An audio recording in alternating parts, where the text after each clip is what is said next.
দেখুন, চুক্তি মানেই তো স্বার্থের ভারসাম্য। আমি বাঁচব, আপনিও বাঁচবেন। কিন্তু যখন স্বার্থের হিসাব এমন দাঁড়ায় যে নিজেরটাই বেচে দিয়ে অন্যেরটা বাঁচাতে হয়, তখন আর তাকে চুক্তি বলা যায় না। এ কেমন বাণিজ্য, যেখানে দেশের বাজার, সিদ্ধান্ত সবকিছু তুলে দিয়ে শেষে বলা হচ্ছে সমতা? স্বার্থ রক্ষা করতে গিয়ে যদি দেশটাই বন্ধক রাখতে হয়, তাহলে সেটা স্বার্থ না, সেটা সরাসরি বিক্রি।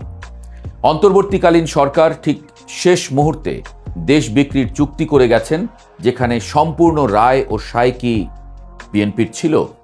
তবে কি সেই চুক্তির অনুমতির বিনিময়ে বিএনপি আজ ক্ষমতায়?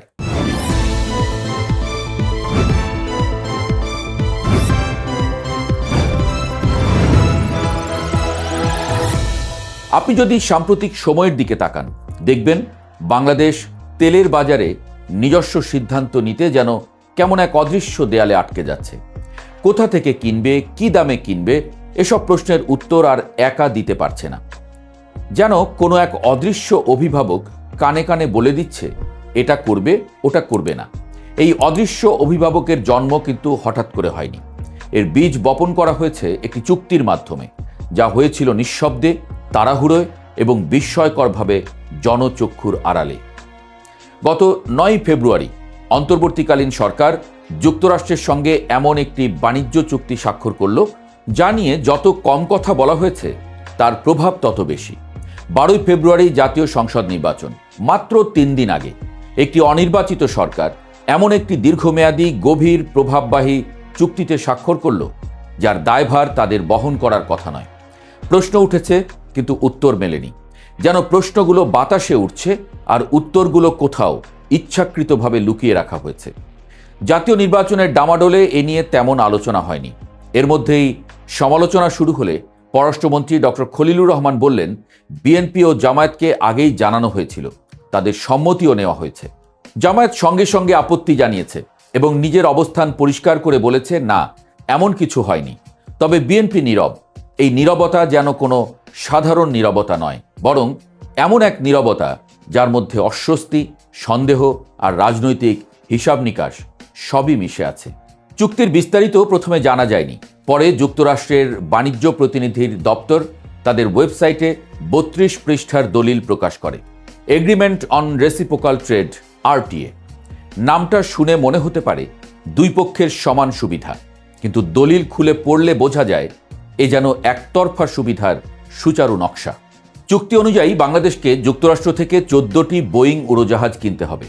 আগামী 15 বছরে $1500 কোটি জ্বালানি কিনতে হবে।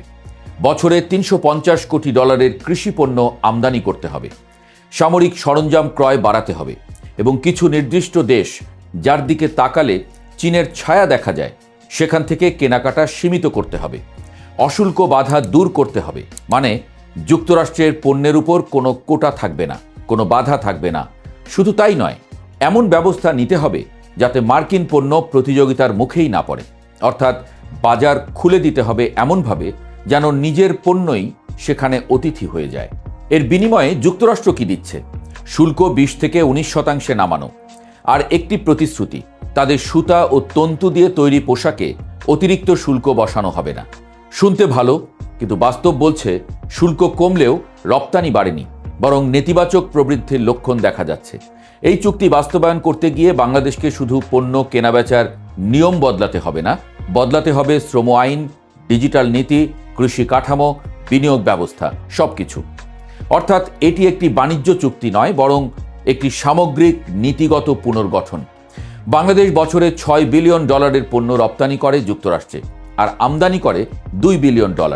এই $4 বিলিয়ন ভারসাম্যহীনতা দূর করার কথা বলা হচ্ছে, কিন্তু সমস্যা সেখানে নয়। সমস্যা হচ্ছে এই ভারসাম্য ঠিক করতে গিয়ে দেশের নীতি, স্বাধীনতা আর কৌশলগত অবস্থানকেই বদলে ফেলা হচ্ছে। বিনিয়োগের ক্ষেত্রে দেশীয় উদ্যোক্তাদের যে সুবিধা, তা মার্কিন কোম্পানিকেও দিতে হবে। যুক্তরাষ্ট্রের রপ্তানি নিষেধাজ্ঞা বাংলাদেশকেও মানতে হবে। আমদানি করা মার্কিন পণ্যের গুণগত মান পরীক্ষা করা যাবে না, এ যেন নিজের দরজার চাবি অন্যের হাতে তুলে দেওয়া। পারমাণবিক প্রযুক্তির ক্ষেত্রে আরও কঠোর শর্ত। যুক্তরাষ্ট্রের স্বার্থের বিরুদ্ধে যায় এমন কোনো দেশ থেকে প্রযুক্তি, জ্বালানি বা ইউরেনিয়াম কেনা যাবে না। ফলে ভবিষ্যতে রাশিয়া বা চীনের সঙ্গে এই খাতে কাজ করার সুযোগ কার্যত বন্ধ হয়ে যেতে পারে।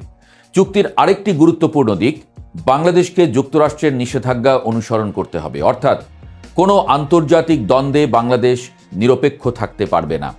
পরাশক্তির লড়াইয়ে এক পক্ষ বেছে নিতে বাধ্য হবে। এতে করে শুধু অর্থনীতি নয়, কূটনীতিও প্রভাবিত হবে। ইতোমধ্যে ইরান ও চীনের মতো দেশগুলোর সঙ্গে সম্পর্কের উপর এর প্রভাব পড়ার আশঙ্কা তৈরি হয়েছে। কৃষি খাতেও চাপ বাড়বে। যুক্তরাষ্ট্রের দেওয়া সনদ বাংলাদেশে গ্রহণযোগ্য হবে, তাদের কৃষি পণ্য অগ্রাধিকার পাবে। ফলে দেশীয় কৃষক পড়বে অসম প্রতিযোগিতায়। শ্রম খাতে পরিবর্তন আনতে হবে, ধর্মঘটের উপর বিধিনিষেধ তুলে নিতে হবে, ট্রেড ইউনিয়নের বিরুদ্ধে বৈষম্যের শাস্তি বাড়াতে হবে এবং 2 বছরের মধ্যে ইপিজেডকে সাধারণ শ্রম আইনের আওতায় আনতে হবে। চুক্তির ভাষা নিজেই অনেক কিছু বলে দেয়। যুক্তরাষ্ট্রের নাম এসেছে 59 বার আর বাংলাদেশের নাম এসেছে 205 বার। অর্থাৎ কে কি করবে তার তালিকা মূলত বাংলাদেশের জন্যই লেখা।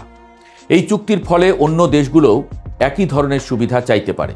ইউরোপীয় ইউনিয়ন ইতিমধ্যে সেই ইঙ্গিত কিন্তু দিয়ে দিয়েছে। ফলে এটি কেবল একটি চুক্তি নয়, এটি ভবিষ্যতের জন্য একটি দৃষ্টান্ত। বিশ্ব বাণিজ্য সংস্থার নিয়মও এখানে বেছে বেছে ব্যবহার করা হয়েছে।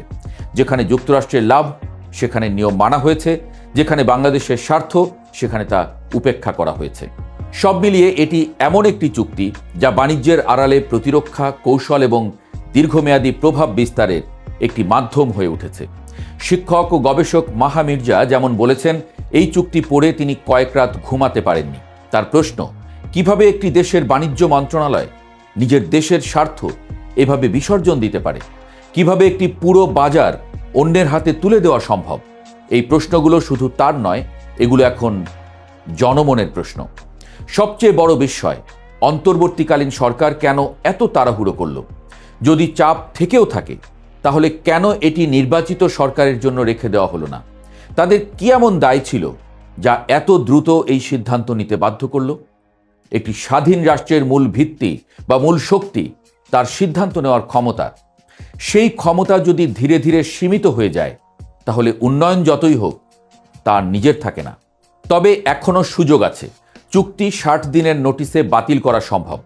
নতুন সরকার চাইলে সংসদে আলোচনা করতে পারে, বিশেষজ্ঞদের মতামত নিতে পারে এবং প্রয়োজন হলে চুক্তি বাতিল বা পুনর্বিন্যাস করতে পারে।